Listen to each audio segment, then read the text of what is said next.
Welcome to the deep dive. Today we're plunging into a story where, well, nothing is quite what it seems. We're talking layers of deception, unexpected turns, and, the idea that even the people closest to you might be hiding some really dark secrets. And what's so gripping, I think, is how it explores human psychology, how our first impressions could be just wildly wrong, Totally. and how personal histories, no matter how buried, they always seem to surface, don't they? Often with devastating results. Absolutely. So our mission today, we're taking this psychological thriller, a really compelling one, and we're going to pull out the most important bits of insight. Yeah. We'll unravel this really complex web of relationships, hidden identities, and some pretty shocking betrayals at the heart of it all. And this deep dive, it's designed specifically for you, our listener. It's your shortcut to getting the key facts, some surprising details, and hopefully just enough insight to keep you thinking. Okay, so let's jump right in. Let's start with Sydney, our main character. She's on this first date, and it's a complete disaster. Right from the get-go. Yeah, the guy, Kevin, doesn't look anything like his dating app photo.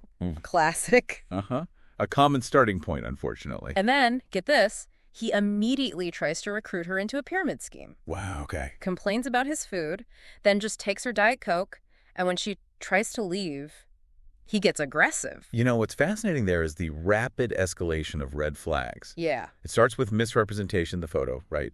But it quickly moves to coercive behavior, the scheme, the drink, and then actual aggression. And her backup plan, the rescue call from her friend Gretchen, it's running super late, like 45 minutes late. Of course. And that planned rescue call, it's interesting. It's such a common defense mechanism now in dating, isn't it? Yeah. Shows the level of caution people feel they need. It really does. So just as Kevin is getting physical, actually threatening her, this other guy appears, the mystery man. The hero entrance. Kind of, yeah. He steps in, and the description is quite vivid. Thick black hair, coal black eyes, strong jaw, pleasing symmetry, no wedding ring. Details matter. And Sydney feels this immediate, electrical jolt, real chemistry. She even has this fleeting thought, maybe he's the one. Right there in the middle of all this chaos. And that's psychologically potent, isn't it?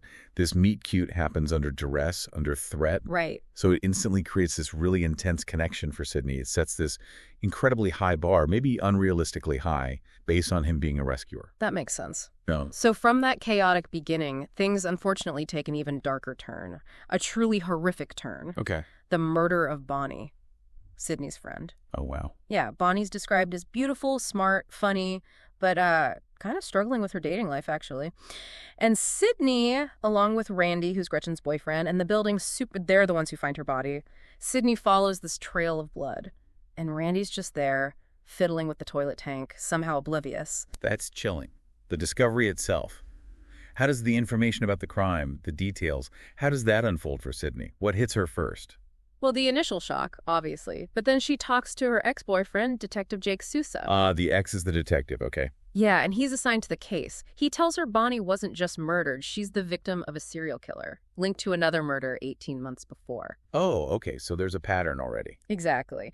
And the really disturbing detail, the killer snipped a chunk of hair from each victim's head. A souvenir. A souvenir.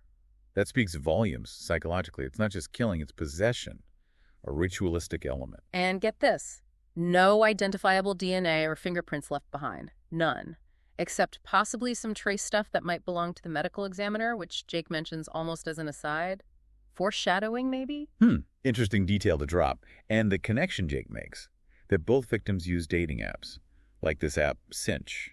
Yeah, he mentions that. That immediately broadens the fear, doesn't it? It taps into anxieties about online dating, the hidden dangers versus the appearance of safety, trusting strangers online. Definitely. Okay, so now the story does something really interesting. It takes us back to Tom's past.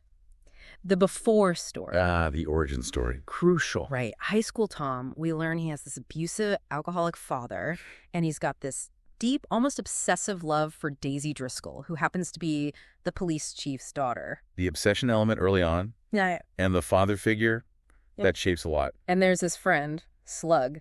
Got the nickname because he apparently ate bugs. Okay. Charming. Yeah, described as looking like a walking skeleton. Yeah. And Slug is weirdly encouraging Tom to think about. about murder. So we see the foundation here, the trauma from the father, the intense desire for control, likely stemming from that, focused on Daisy, and then this friend acting as a really dark influence, normalizing violent thoughts. It's a disturbing mix, and it escalates. Tom actually kills his father, slits his throat after the dad threatens Daisy. Wow. From contemplation, fueled by Slug, to action, driven by this protective, possessive instinct towards Daisy. And Slug helps him bury the body. Later, his mother figures it out, or at least suspects strongly. She cleans a bloodstain off the sofa, gives him an alibi for when his dad supposedly disappeared. She covers for him. The complicity is chilling. Slug's active help, the mother's enabling cover-up. It shows how secrecy and maybe a twisted sense of protection within a family can reinforce pathology. It stops any chance of accountability right there. It doesn't stop there, does it? The story connects this to other disappearances. Brandy Healy, a girl Tom kissed. She vanishes. Okay. Then Allison Danziger. She was Daisy's friend, Tom's lab partner. She apparently found out about Tom and Brandy, tried to blackmail him, and she disappears too. So a pattern of eliminating threats or complications. Seems like it. Even Daisy's dad, the police chief, questions Tom about Brandy and Allison. He's clearly worried about Tom. And then there's Tom's career choice. This is fascinating. He wanted to be a surgeon, right? Yeah, initially. But he switches to pathology. Becomes a medical examiner. Why? Because during a surgical rotation, he couldn't handle, quote, warm pulsating blood. His patients are now already dead. Right. So the question is, was that genuine squeamishness, or was it a strategic move, a way to be close to death, maybe exert control over it, but without the messiness of, well, life? That's a really creepy thought. Okay, fast forward. Sydney meets Tom, the mystery man from the bar. The hero. The hero. They start dating. Their first real date is memorable because Sydney gets this massive nosebleed. Okay. Probably related to her von Willebrand's disease, which is a bleeding disorder. Tom actually faints at first. Faint's okay. But then he becomes utterly fascinated by it. He even knows about her condition, which impresses her. He seems perfect, otherwise intelligent, great manners. You know, a real catch compared to guys like Kevin. But that fascination. Yeah. Right there. That's a huge red flag, isn't it? Yeah. Disguised as sort of quirky or maybe even caring scientific interest. But his fascination with her bleeding disorder, given what we might suspect about his past, that's deeply unsettling. It's leveraging her vulnerability in a really predatory way, potentially. And Sydney starts picking up on other things, too, even if she tries to ignore them. Little inconsistencies. Right away. Like his last name. First, he says it's Brown, then later it's Brewer. His hospital affiliation seems to change to NYU, then Mount Sinai. Slipping up. Or deliberate confusion. And he has this work phone, a burner phone, basically. Only Sydney's number is in it. He's super evasive about his personal life. His mother won't introduce her to any friends. Classic compartmentalization. This really shows that process of rationalization people go through, doesn't it? How so? Well, Sydney wants him to be the perfect guy, the rescuer. So she finds ways to explain away these inconsistencies. Yeah. Cognitive dissonance, basically. The work phone, though, that's a big one. It suggests a whole separate hidden life. Definitely. Her suspicion finally hits boiling point when she's in his apartment and finds Bonnie's scrunchie, a very specific purple one. Oh, wow. The trophy, or evidence. Right. Huge realization hits her. This leads to this incredibly tense confrontation. She realizes he could be the killer. She has this moment of clarity and quick thinking. She kicks the scrunchie under the nightstand before he sees it, desperate to escape. That's amazing presence of mind under that kind of pressure. Yeah. Connecting the dots, the name changes, the phone, the evasiveness, now the scrunchie. Trusting her gut instinct, finally. So she gets away, calls Jake immediately, tells him everything, gives him the evidence she managed to grab a water bottle Tom drank from, hoping for fingerprints, and tells him about the scrunchie. So the police investigation kicks in again. Jake must be shocked. Totally. But then Tom gets brought in, and he has this perfect explanation. The medical examiner alibi. Exactly. He says, of course my fingerprints might be at a crime scene. I'm a medical examiner. Of course I know about forensics. It's plausible, so they have to release him. And that just throws everything back into uncertainty for Sydney, right?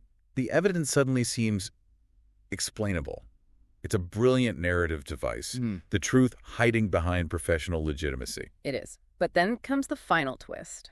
The one no one sees coming. Okay, I'm ready. Sydney's friend, Gretchen. Gretchen, the one with the late rescue call.